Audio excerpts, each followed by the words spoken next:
Kaliwat kanan ang hacking, identity theft at iba pang scam sa gobyerno at sa ating mga mamamayan.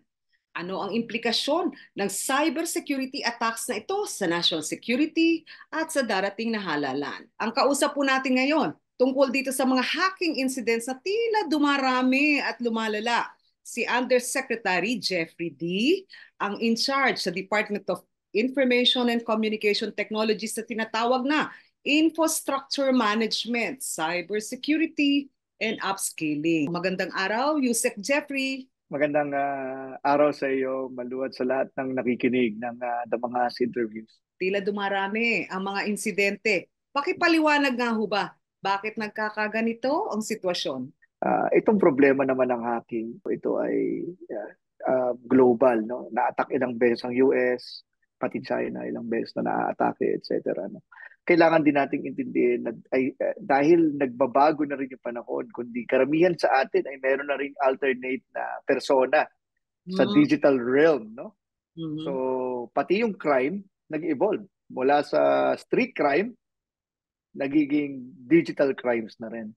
Okay. Kaya hindi, of course, the Philippines as part of the global community is not immune to this global trend. Okay. Ang sabi po dun sa report ng isang research agency, yung COBALT, 235% increase sa mga kaso.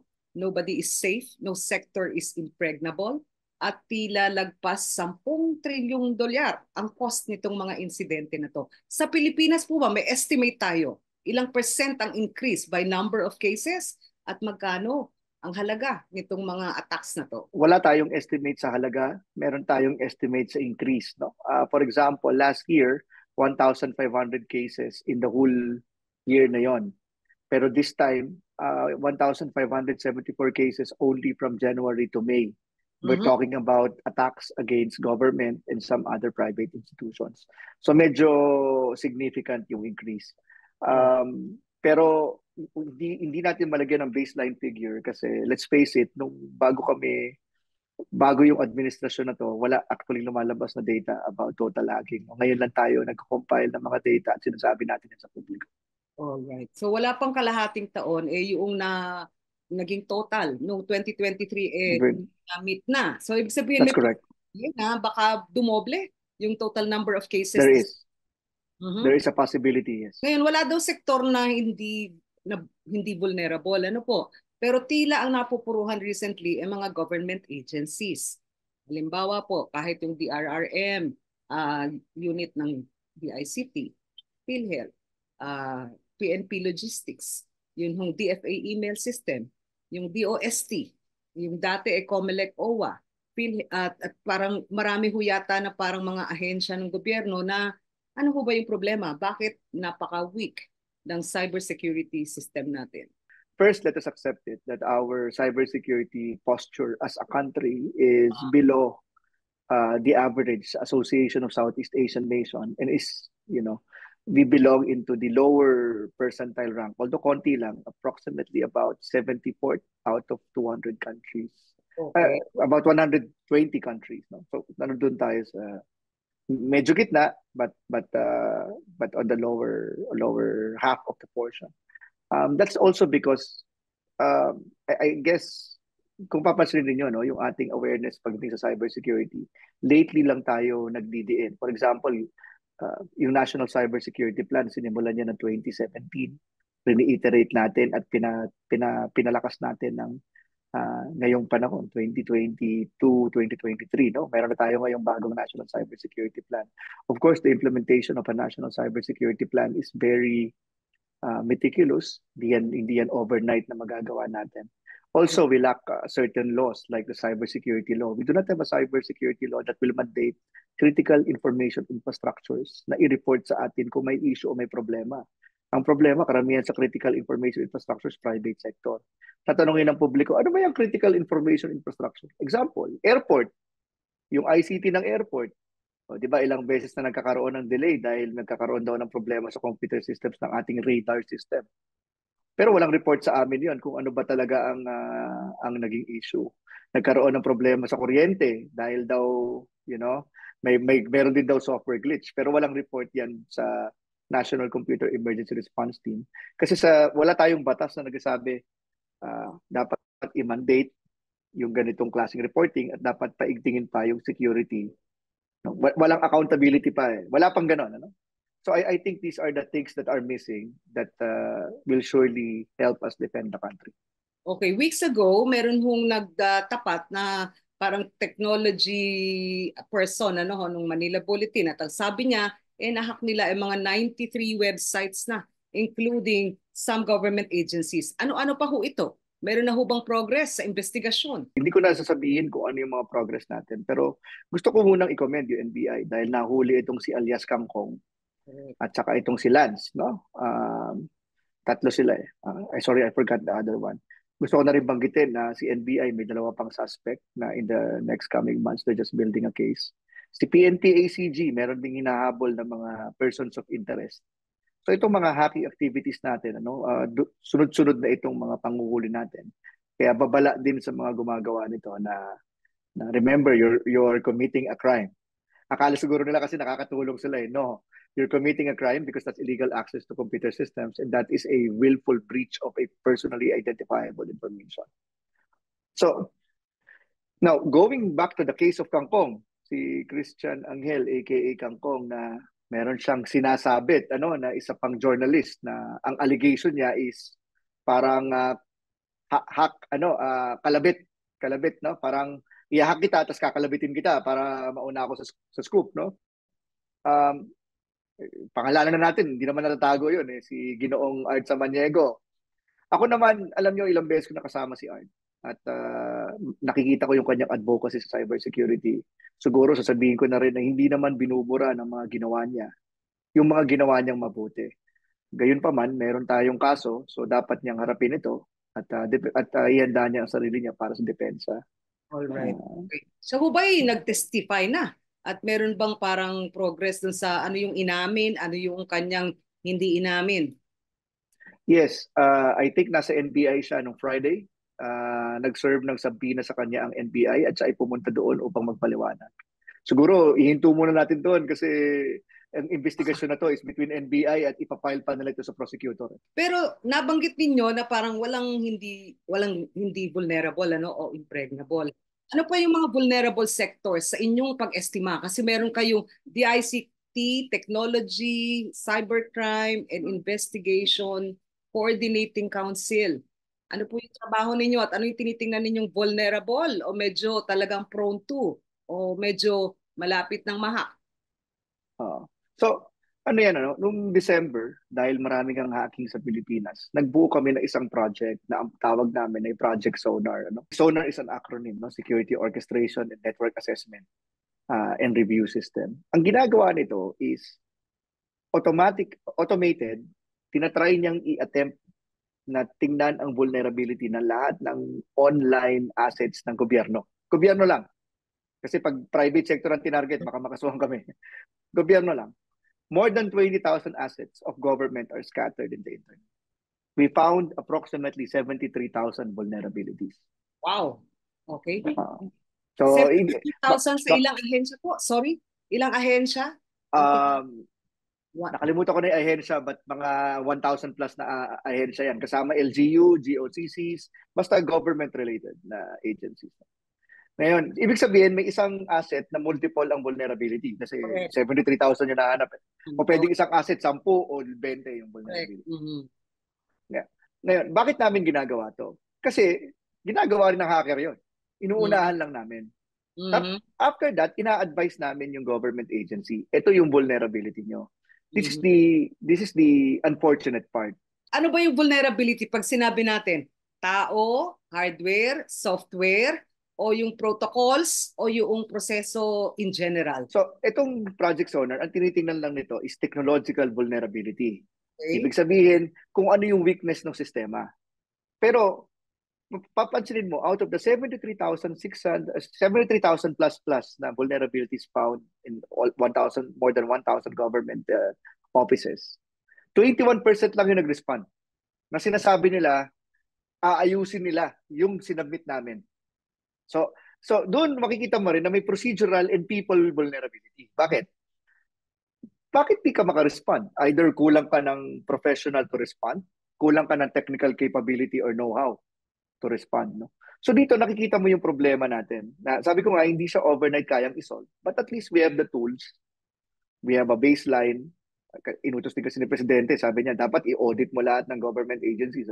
And that's Aha. what we're doing right now. So baka naman ho problema na sabi ninyo nga baka walang tao na may technological capability o walang budget. Precisely. Yun yung sinasabi ko. Na, so nagsimula tayo sa baseline na tiningnan natin. Ulitin ko, 73,000 vulnerabilities to more than 20,000 online assets of Correct. 1,000 plus government offices. Mhm. Pero ang nagre-respond, 21% lang. So, ilan ba 21% of Mhm. 1,000, di ba? Mhm. Ibig sabihin, sila lang yung may capability na ayusin yung problema. Mhm. Or Mhm. i-pinpoint ano ba eksakto yung problema. All right. So that's how deep our problem is in cybersecurity. So ibig sabihin para dun sa natitirang 70+%, baka naman kasi wala pa silang kamulatan o rocket science kasi naman tong cybersecurity eh. Well, hindi naman siya sa rocket science, pero hindi ko rin naman ipagkakaila na hindi siya madaling intindihin Correct. na klase ng kaalaman. Ano? In fact, usually ma-encounter mo yan third year o fourth year na sa college kung ikaw ay computer science. If may subject ka pa na ganyan, kasi karamihan sa computer science, wala subject sa cybersecurity. Oho. Or parang tipong ikaw eh parang social media addict lang, ano, parang sali-sali sa lahat hindi ka aware. Pero sa totoo lang ho, itong naging ninyong audit ng mga government agencies, meron bang profile na ilan dito ang mga revenue agencies, ilan dito ang service agencies, ilan dito ang infra? Kasi sa dating nag-interview tayo, sinabi ninyo yung mga assets consist not Correct, correct, correct. computer or parang info systems but also actual infrastructure or facilities. Correct, correct. Mga sektor ang kasama dito sa may vulnerabilities na sana i-repair work ASAP? Ang karamihan sa mga may critical vulnerabilities natin ay mga LGUs. So that is to be expected. Again, nagpapalit ang mga mayor or kung meron or syempre yung kanilang what do you call that source of professionals might be limited. Ang kasunod na source natin yung mga sa national government agencies. Ang dami nating yung tawagin na natin silang shadow websites. Ano yung shadow website? Kahit nga DICT meron eh. Ano yung shadow website? Shadow website yung ginawa nung nakaraan na leadership tapos nakalimutan. Kaya yun yung tinatamaan ng mga atake. Ang daming ganun, daan-daan. So marami rin tayo natagpuan na ganyan.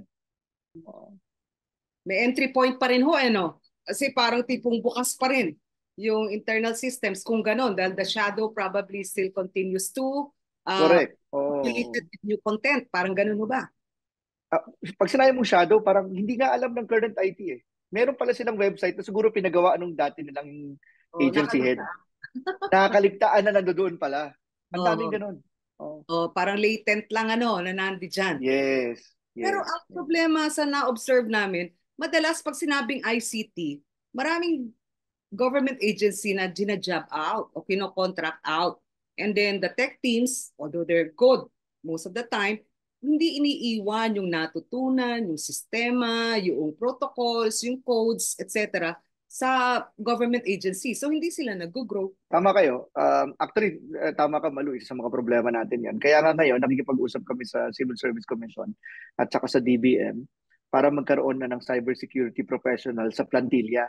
Kasi pag tinignan nyo yung government catalog of government employees, walang cybersecurity. Pati nga ICT, limited eh. Medyo luma na yung catalog. Meron pa nga encoder. Wala nang, kayo naman, wala na encoder ngayon, di ba? Lahat marunong nang mag-encode. Meron pang encoder, meron pang data card, meron pang data technician, mga ganun. So we need to update this. And we're already talking to DBM and Civil Service Commission. Hopefully, we can finish the catalog by, if not this year, by the first half of next year. Ang isang nabanggit din dati ay kulang talaga yung may kapasidad ano ho pag sinabing cybersecurity work or even data privacy work. Parang mga although nasa Data Privacy Act yan, ano, yung mga nabanggit na lahat ng ahensya dapat merong data security, data privacy officers, pero parang tila ilang piraso lang ho yata ang nabanggit ninyo noon na cybersecurity trained personnel sa Pilipinas? I-differentiate natin yung private sector at government. Sa private sector kasi usually, kapag ka malaking kumpanya, hindi yung mga maliliit, meron na siyang isang tao na nakatutok lang sa cybersecurity. Correct. Usually, ang head niyan, CISO, Mhm. Chief Information Security Officer, CISO. Sa gobyerno naman, usually, ang ina-assign isang ASEC, isang USEC o isang director na on top of that job, hindi siya full-time doon. Una-una, hindi siya trained doon. Pangalawa, kung pwedeng, kunyari, ASEC for administration, pero inassign siya doon. So, yun nga yung sinasabi ko na kailangan nating ayusin, na kinakailangan natin mag-produce ng mga professionals ng cybersecurity sa loob ng gobyerno. That's one. Pangalawa, nung huli tayo nag-interview, naalala ko yun eh. Di ba sabi ko parang kailangan nating paramihin yung mga eskwelahan na nag-o-offer ng cybersecurity as Correct. a Bachelor of Science or as a degree program. At gusto ko i-report sa iyo, Malu, na simula nag-usap tayo, last year pa yata yun, Mhm. dumami na sila. Aha. Mahigit 15 na ngayon yung mga eskwelahan na nagpo-provide ng bachelor's degree in cybersecurity. So, maganda rin naman na nagkakaroon na tayo ng academic support Mhm. sa cybersecurity as a profession. Of course, marami pa tayong pupuntahan, Mhm.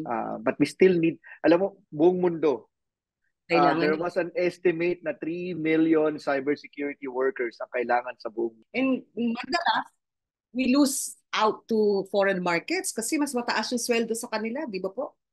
Oh, example lang, anecdotal lang ito, but this is a good statistic to follow.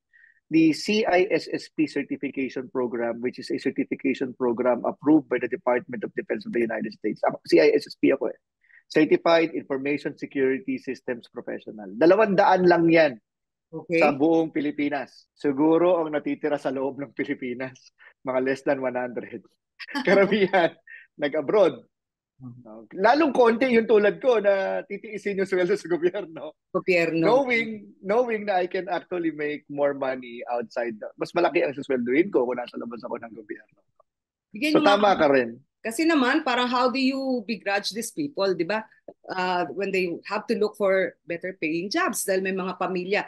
Pero kayo applied P6 tapos si ISSP pa. Ano yung difference sa sweldo? Para lang may idea din yung mga tao. Kasi even if you put it on government plantilla structure, baka naman hindi humabol yung bayad na talagang reasonable at deserved. Ako ngayon, undersecretary, ako ay salary grade 30. So mga 189,000 yan. Sama mo na yung mga allowance, lagay mo na sa 210. Mm-hmm. Ano yun ha?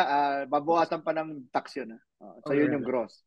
Mm-hmm. Nung ako ay nasa private sector, 7 years, 6 years ago, ang sweldo ko na noon, ako ay Director for Asia Pacific ng Information Security, 280,000. Wala pa yung allowance. Ha? Director pa lang yon, hindi pa yon CISO, hindi pa yon Chief Information Security Officer. So, you will see the difference. Correct. So parang may pay cut ka. Kung ikaw ay parang talagang cybersecurity expert, sali ka ng gobyerno, ano po? Yes. So, But ito naman, mas maganda naman ang retirement pay sa gobyerno kung aabot ka 25 years. ibig sabihin, So, gugulin mo ang iyong kabataan at lakas. Ano po? Para magkaroon ka ng magandang GSIS correct. pensyon. Ngayon, ang problema Yeah. din yata is yung awareness from the top management. Sabi ninyo, sa maraming ahensya, ASEC or USEC ang ina-assign sa trabahong ito kahit hindi naman ito ang kanilang professional expertise, kundi parang tipong silang title, wala silang capacity or training for it. So, sa panig ng Pangulo, alam ko mayroon kayong cybersecurity plan, nagkaroon ng updated AI strategy. Ano po?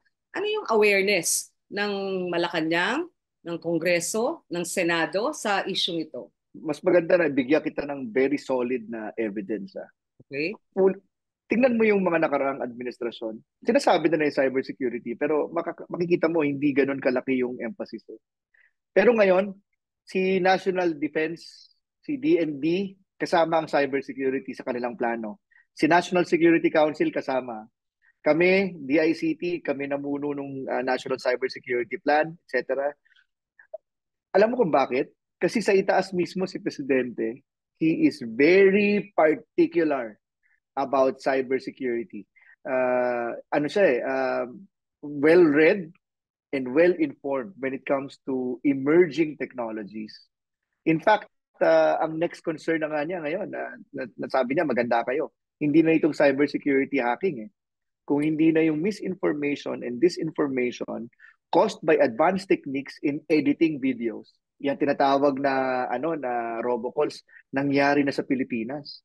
May nagsumbong na, sorry meron tayong case na binibuild, hindi ko po pwedeng i-divulge, pero suffice to say na meron ng isang foreigner na hindi naka-base sa Pilipinas, hindi ko muna sasabihin yung bansa, nakikipag-ugnayan na sa ating law enforcement dahil siya ay na-scam.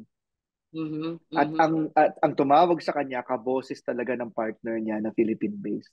Kaboses na kaboses. Bigyan nyo nga kami ng rundown kasi sabi ninyo, okay, ito hacking kasi most everyone could be vulnerable. Ang daming ahensya ng gobyerno kaya siguro may sense of urgency and better awareness. Pero hindi lang naman kasi hacking.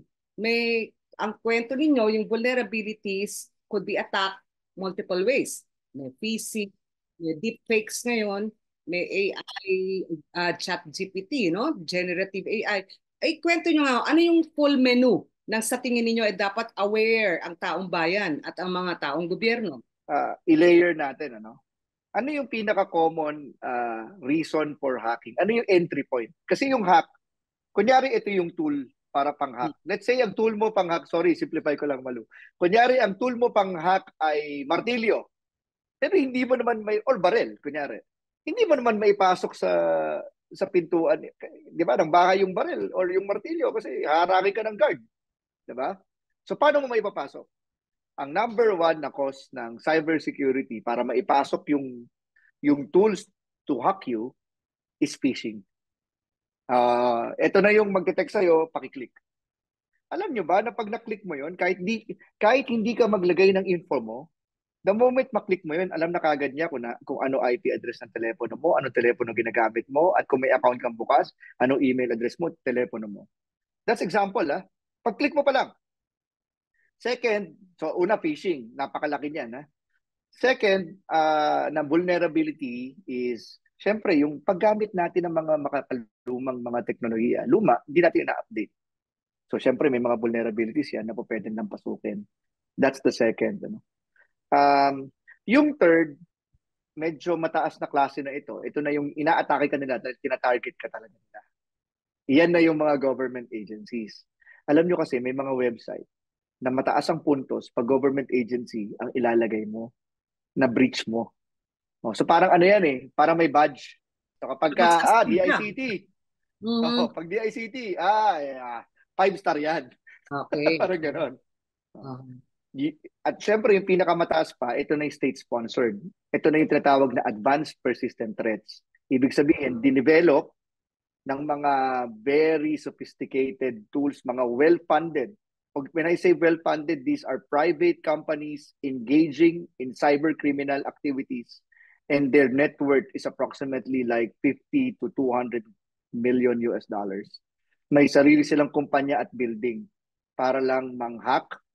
Ito na yung mga ransomware, ito na yung mga state-sponsored attacks, etc., etc. So, ito yung menu natin. Pero yung pinaka-basic kung ba't maraming Pilipinong nahack, phishing. Yung pinapadala sa email mo, pinapadala sa phone mo, tapos i-click mo. Alright. Ngayon, ang katanungan sa isip ng mga tao, nagkaroon na po tayo ng registration ng SIM, lagpas 1 taon na. Opo. Talamak pa rin. Palagi kang may mga message na parang nanalo ka o merong dinagdag na pera sa iyong mobile phone. At sa iba, parang tipong enticing na i-click yun. Sabi nyo nga, huwag mag-click kung hindi nyo kilala yung pinanggalingan ng message na yun. Bakit to meron ng registration ng SIM, ang dami pa rin ganitong scam, phishing operations? Medyo komplikado yung sagot. Okay.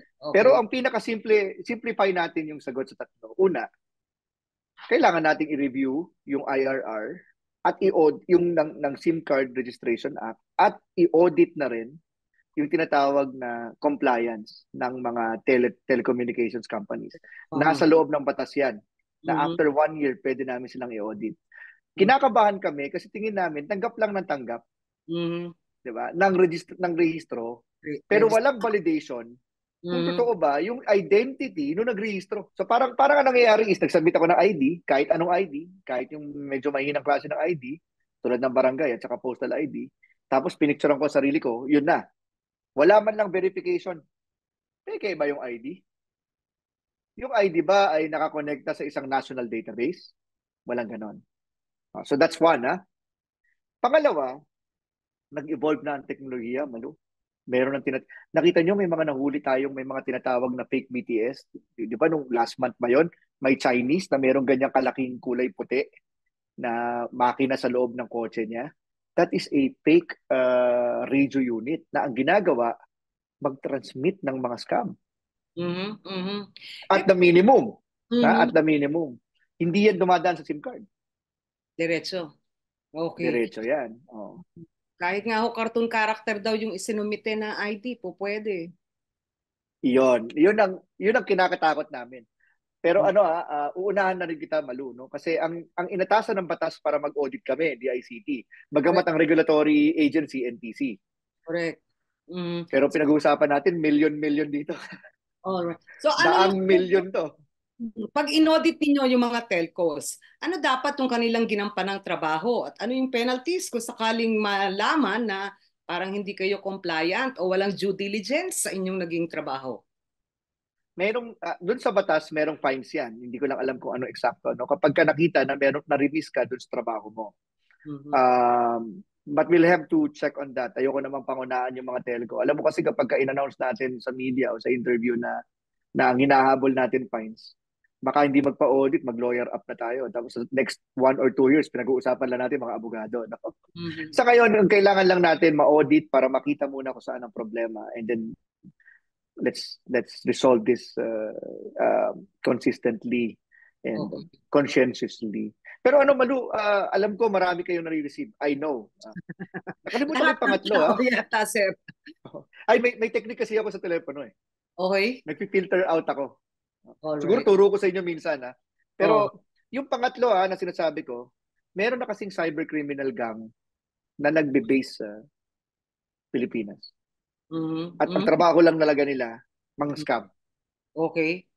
Uh, When you say marami na mhm. may mga nahuli na tayo. Yung iba nga nagtago bilang pogo. Okay. Hindi, kasi Ah, nabanggit na rin na parang baka national security threat itong mga pogos na to dahil nga parang nagpa-function sila like mga parang BPOs, ano po, or cyber criminal gangs yung sinasabi nyo.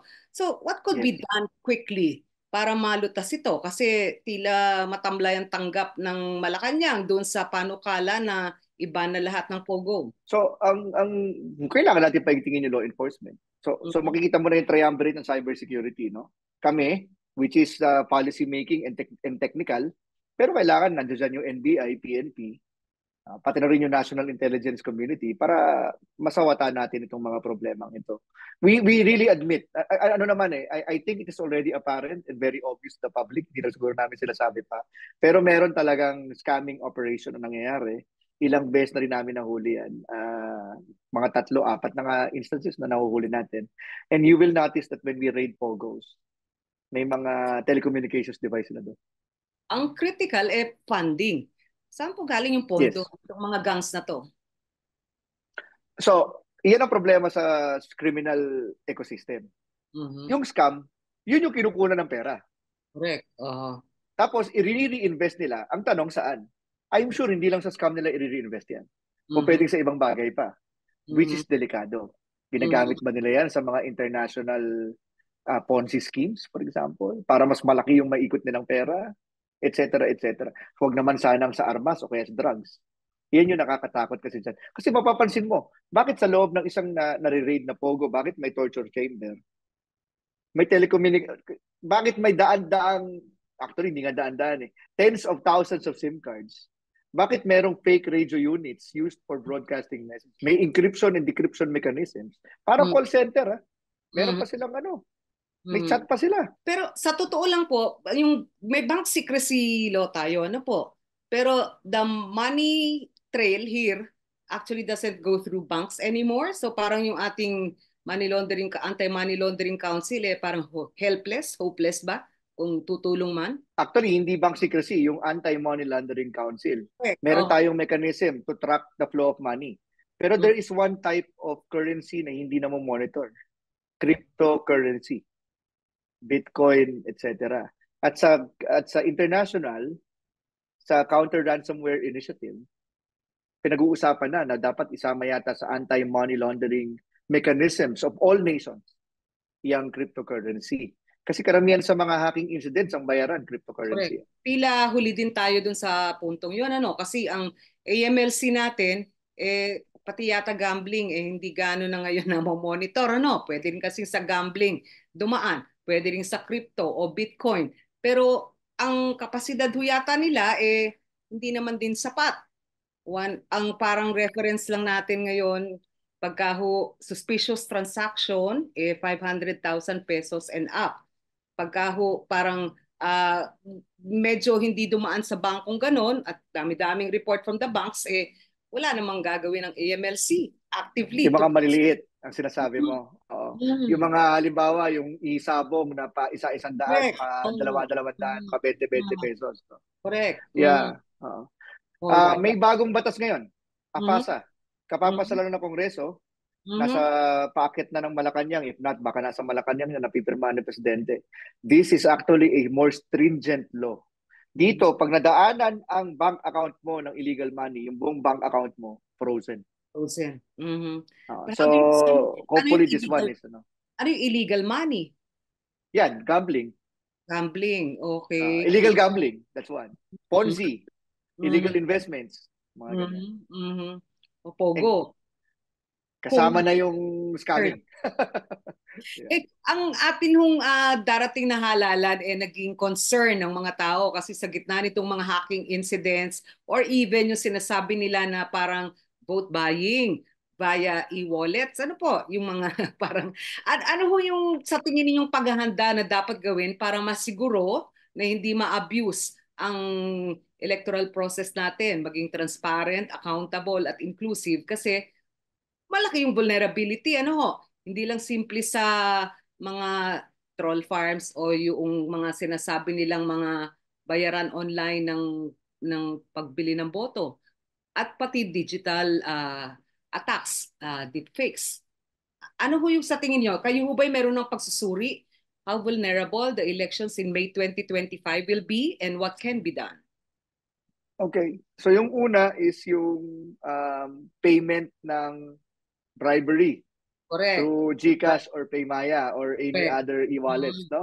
mm, Um, ito, nakikipag-ugnayan kami sa GCash and I think with the COMELEC dapat din makipag-ugnayan sa GCash at sa Paymaya para pagdating ng election, ma-limit yung ganitong personal transactions which could be in bulk. Madali naman makita yan kung in bulk eh. Siyempre kung individual transfer of 500 pesos, baliwala yon or sorry, ang bayaran daw nga pala sa election ngayon 10,000, no? 10,000 or 20,000, ano? Kapag ka nakikita mong multiple from one account, dapat yon ma matigil at tanungin muna siya para saan ba to? Ba't ang dami mo transaction? That's one, ano. We have to have that mechanism. Wala pa tayong mechanism na ganyan ngayon, but we have to have that mechanism. Yung disinformation, I have to admit, is very, very difficult. If you go to Facebook, mapapansin nyo ngayon, meron ng AI label. So ang gagawin natin ngayon, makikipag-ugnayan tayo sa Facebook, actually ginagawa na namin.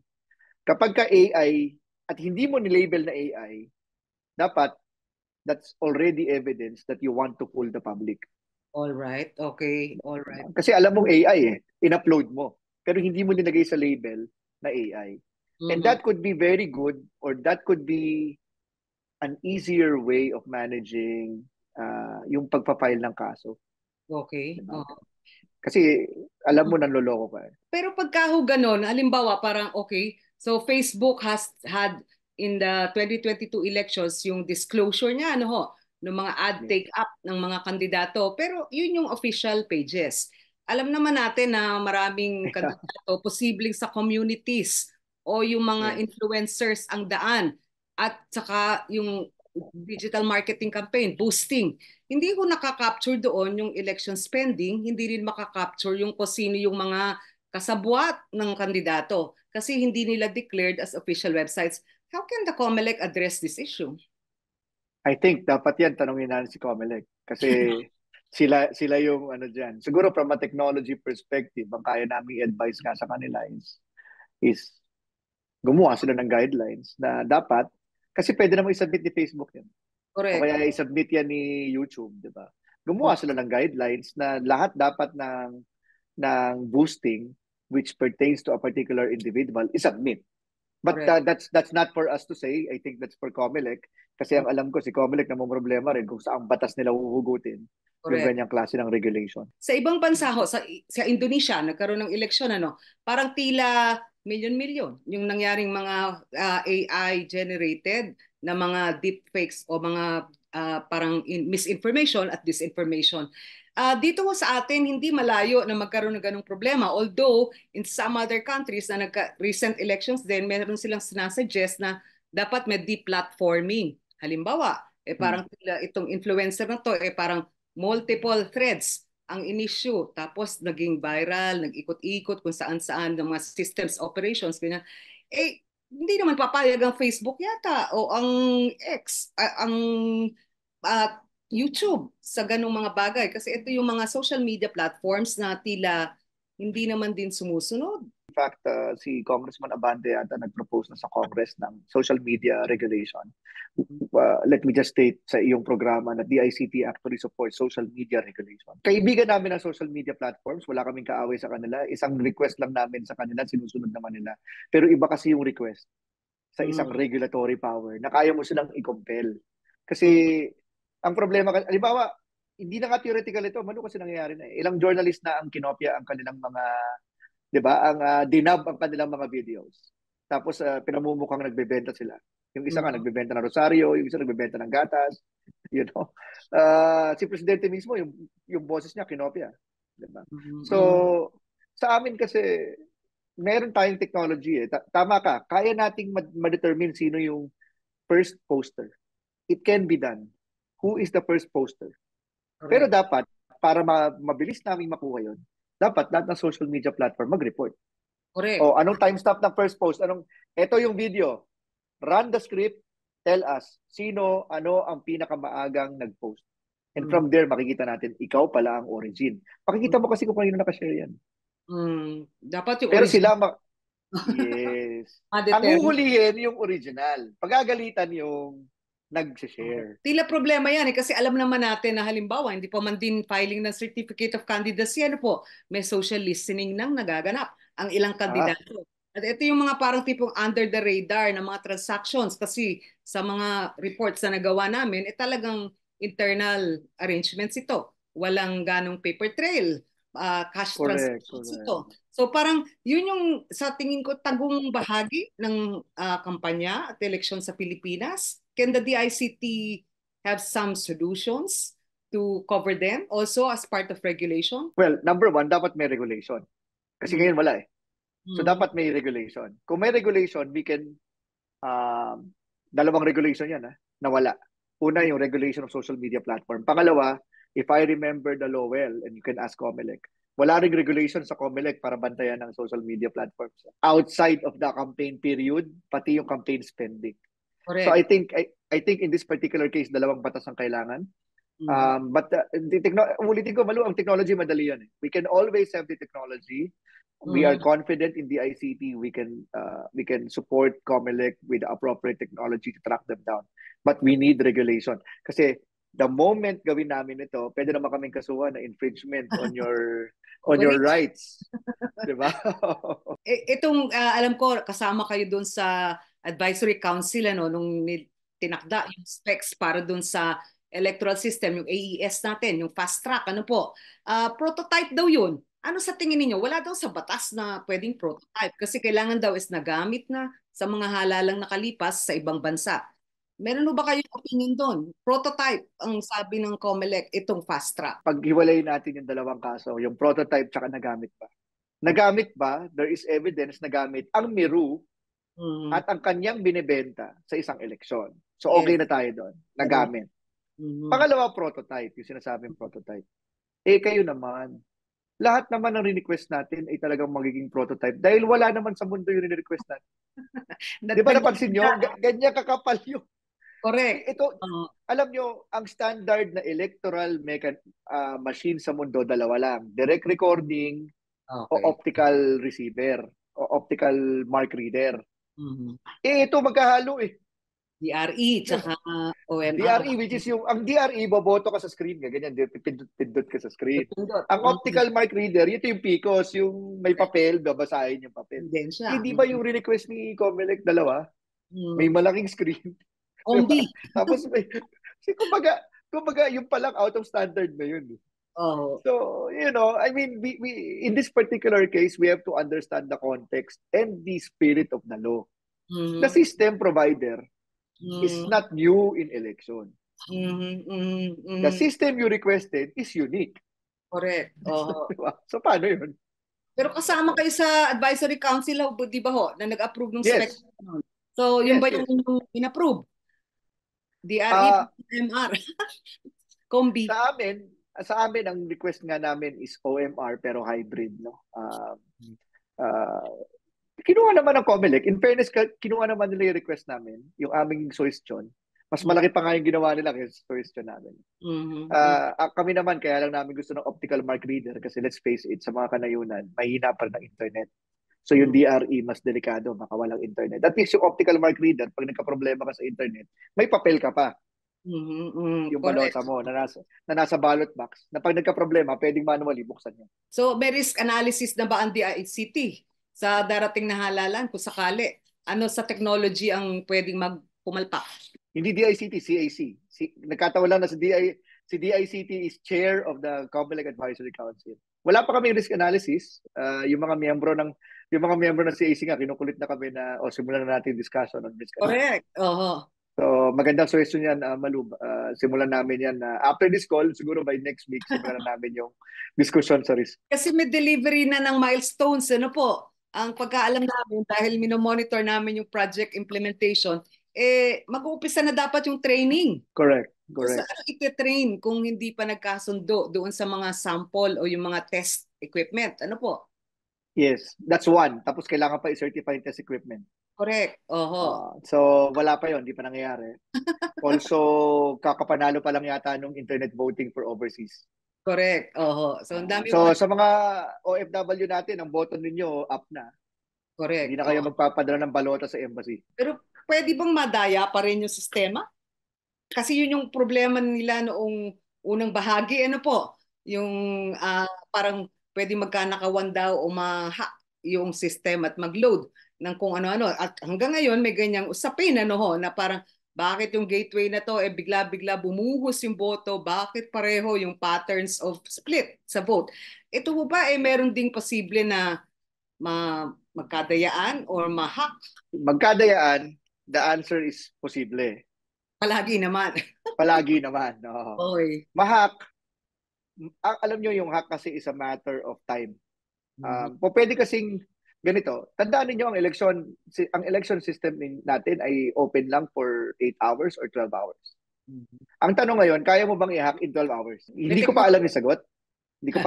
Kasi hindi pa namin tinetest yung system.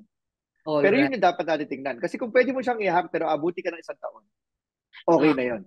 Okay. Kasi ibig sabihin, safe ka na. Kasi by 12-hour window, papatayin na yung makina. Safe na ngayon doon yung data mo sa loob. Pero other conditions could also matter. Halimbawa, climate. Sabi niya internet connection. Tapos yung tayo archipelago, ano po? Siyempre, itong mga makinang ito, iluluwas mo across islands. Yung ganong mga problema ang nabanggit doon sa naging eleksyon, nagginampanan ng Miro sa mga third world countries katulad natin. Ang cybersecurity, 3 elemento yan. Confidentiality, integrity, availability. Sa isang eleksyon, availability is important. Correct. Halimbawa, i-jammer ko yung makina. So, hindi siya makapag-transmit. Ibig sabihin, delayed in transmission agad ng resulta ng makina na yan. Ang jammer, madam, kahit illegal yan, madaling itago yan at saka madaling bumili yan. Okay. That's one. Confidentiality, sabi niya. Yung confidentiality, mas mahirap pa nga yun. In fact, wala namang Sa totoo lang, wala namang, hindi dapat ganun ka-importante yung confidentiality sa eleksyon dahil transparent naman dapat yan.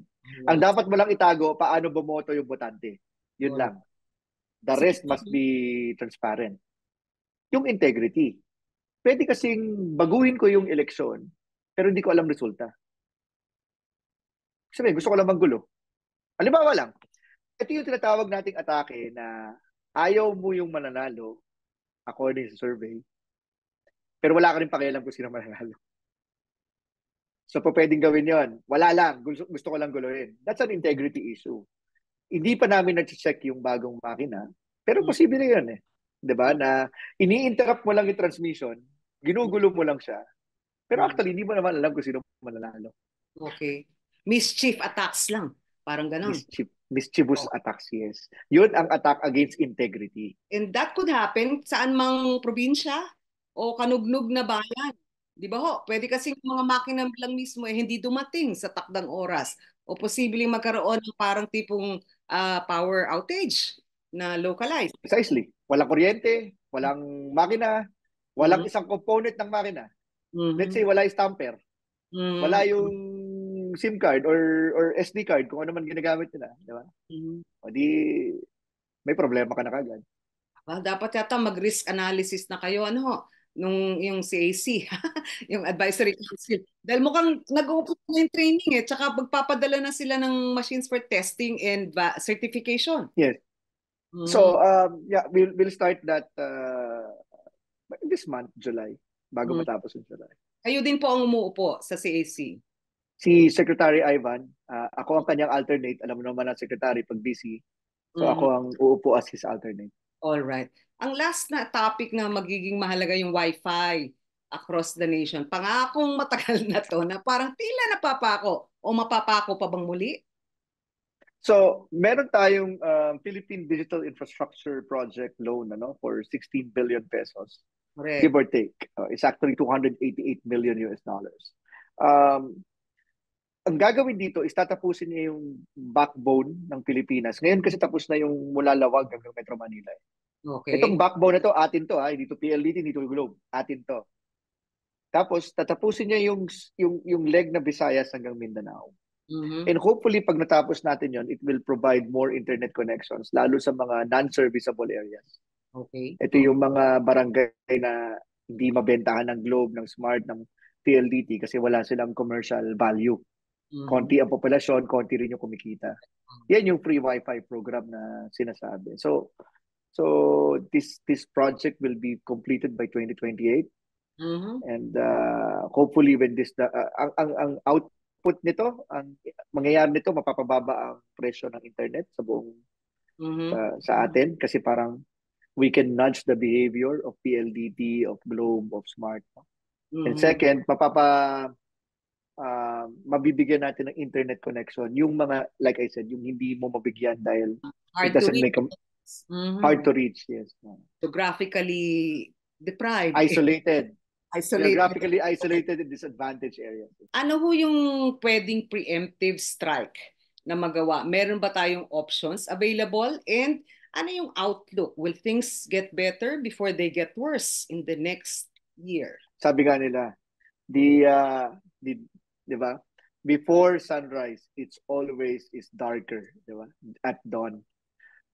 We are going through a zeitgeist. Sorry for that malalim na term, no?